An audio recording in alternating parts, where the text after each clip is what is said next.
माझ्या छोट्याशा ब्लॉगमध्ये तुमचं सर्वांचं स्वागत आहे. आणि मी तुम्हाला म्हटली होती की माझ्या जीवनाचा संघर्ष कसा झाला. तर मी आजपासून स्टार्ट करते सांगायला थोडं थोडं. तर माझ्या जीवनाचा संघर्ष मी आजपर्यंत कशी करत आली. आणि मला 5 बहिणी, 2 भाऊ, आम्ही 7 जण, आई वडील. तर आमचं लहानपण खूप ह्याच्यामध्ये गेलं की गरीब परिस्थितीमध्ये. कारण की माझे वडील एकटेच करायचे आणि आम्ही सगळी बसून खायचो. आम्ही लहान लहान असायचो ना, त्यामुळे तर आम्हाला जेवण तर पोट भरून पोटाला कधी भेटलंच नाही आहे. एक टाईम भेटलं तर भेटलं, त्याच्यावरच आमचं जीवन निघायचं. एकच टाईम, कधी एक टाईम तर कधी 2 टाईम, 3 टाईम तर कधीच भेटलं नाही फ्रेंड मला जेवण.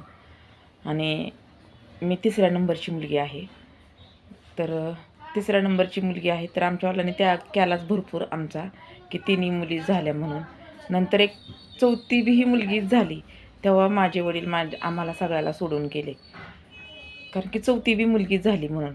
तर मग आमच्या आईने आम्हाला सांभाळलं, म्हणजे नाही का, म्हणजे झाले की लगेच निघून गेले. तर मग आम्हाला थोडा दिवस तिने सांभाळलं, म्हणजे मला काय ते सांगता येणार नाही, पण सोडून गेलेले. माझी आई सांगते मला की सोडून गेले मग आपल्याला नंतर.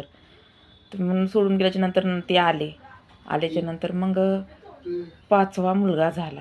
मग खूप आनंद झाला त्यांना. मग तिथून पुढं चांगले राहायला लागले. त्याच्या अगोदर दारू वगैरे खूप पित होते, गांजा, दारू हे सगळ्या गोष्टी करतच होत्या. तर मग नंतर तिथून पुढं जरा व्यवस्थित वागायला लागले त्यांनी. मग तिथून दारू हे सगळी सोडली, पण गांजा चालूच ठेवला, पण दारू सोडली आणि काम वगैरे करून आम्हाला खायला चारायला लागले. मग नंतरच्याला 5वी मुलगी झाली. मग त्यांनी एवढा रुसवा काय धरला नाही आहे. मग 6वा मुलगा झाला, 7वा मुलगा झाला. मग चांगलं आम्ही आनंदात राहायला लागलो. पण एक टायमिंगला भेटायचो, कधी एक टायमिंगला नाही भेटणार, असं होतं. तर मग आम्ही खूप हालातात दिवस काढलेत. मी तर लहानपणापासून, माझ्या बहिणींनी लहानपणापासून खूप हालातामध्ये दिवस काढलेले आहेत. आणि 2 भाऊ झाल्याच्या नंतर मग त्यांचेच लाड जास्त चालले, आमचे नाही आहे. मग मी तर शेतातच काय करायची माहिती आहे का, मग खायला नाही भेटायचं ना, कोणाची शेंगा, कोणाची बोरं, सीताफळं, रामफळं, हे सगळं मी खायची. एक टायमाला जेवण भेटायचं, ते पण नसायचं भेटायचं. मग माझी गरीब परिस्थिती इतकी, कपडे नीटनेटकी नाही भेटायचे अंगाला, एकच ड्रेस, तो पण तो फाटूस तर अंगात घालायचा. असली परिस्थिती आमची होती सगळ्यांची. तर सगळ्या बहिणींची होती. पण भाऊ जसे जन्मले तसे आत्तापर्यंत खुशीमध्ये त्यांना जे नाही पाहिजे ते त्यांना दिलं. तर असं माझं जीवन खूप परिस्थितीमध्ये केलं. नंतर मी तर इतके हालातात दिवस काढले की तुम्हाला काय सांगू, की माझ्यासारखं दिवस कुठल्या बहिणींनी आणि कुठल्या भावांनी नाही काढलेलं.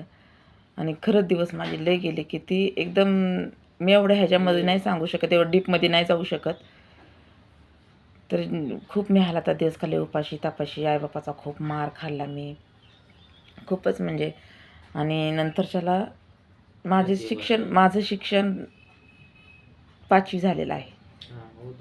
5वी शिक्षण झाल्यामुळं आणि एवढी मुलं असल्यामुळं आईबापांनी शिकवलं नाही आहे.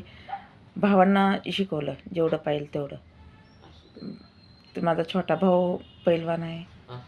आणि मग नंतरच्याला मोठ्या भावाला पण 12वी शिकवली, त्याला 12वी शिकवली, पण ती शिकली नाही, पण शिकवत होती ते सगळं काय.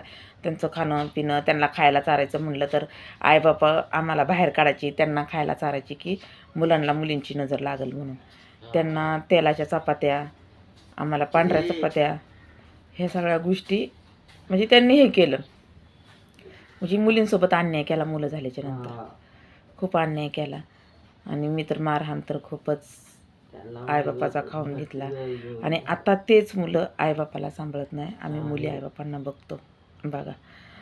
आणि नंतर मला असं वाटतं 13-14 वर्षामध्ये माझं गावाकडे लग्न जमलं होतं. तर मला काय ती पसंत आलं नाही आहे, तर मी नाही केलं ते. मग नंतरच्याला मी माझ्या आत्याकडे आली, तिथं फुलेनगरला आल्याच्या नंतर मग तिथं मला तिने घराच्या बाहेर नाही काढलं, काय नाही. मला एवढं छान सांभाळलं माझ्या आत्यांनी की आईच्यावरचं प्रेम दिलं तिने मला, खूप प्रेम दिलं, तिच्या मुलांनी दिलं. आणि तिने पण मला खूप चांगली मदत केली आणि मला नाही का, आणि तिच्या नात्यातलंच होतं हे जे माझा काय नवरा आहे तिच्या नात्यातलंच होता आणि त्याशी माझं लग्न लावून दिलं. तर माझ्या लग्नाला होती सगळीजणं, आई वडील सगळं होते, म्हणजे माझ्या लग्नाला माझी आत्या होती, हे सगळी लोक होती. तर माझे मिस्टर माझ्यासोबत कमीत कमी 4 वर्षे चांगले राहिले असतील, त्याच्यानंतर नाही चांगले राहिले. नंतर मग त्यांना बायांचा नाद लागला. नवऱ्याच्या घरी तर काय खायला प्यायला भेटत नव्हतं, एवढी परिस्थिती बेकार झाली. त्याच्या पण घरी कपडे लत्ता काहीच भेटलं नाही. भरपूर म्हणजे त्याच्या संगती लग्न लावून तर मी एकदम फसतवलीच. माझी लाईफ पहिली इतकी बेतर होती आणि त्याच्यानंतर इतकी बेतर झाली. तर फ्रेंड्स, मी इथंच थांबते. व्हिडिओ खूप मोठा होतो आहे. माझ्यानंतरचा व्हिडिओ मी उद्या टाकते आहे. तर माझं ब्लॉग बघत राहा तुम्ही आणि माझ्या जीवनामध्ये मी संघर्ष कसा केला तुम्ही खरंच बघा. तर मी ठेवते. चला, बाय.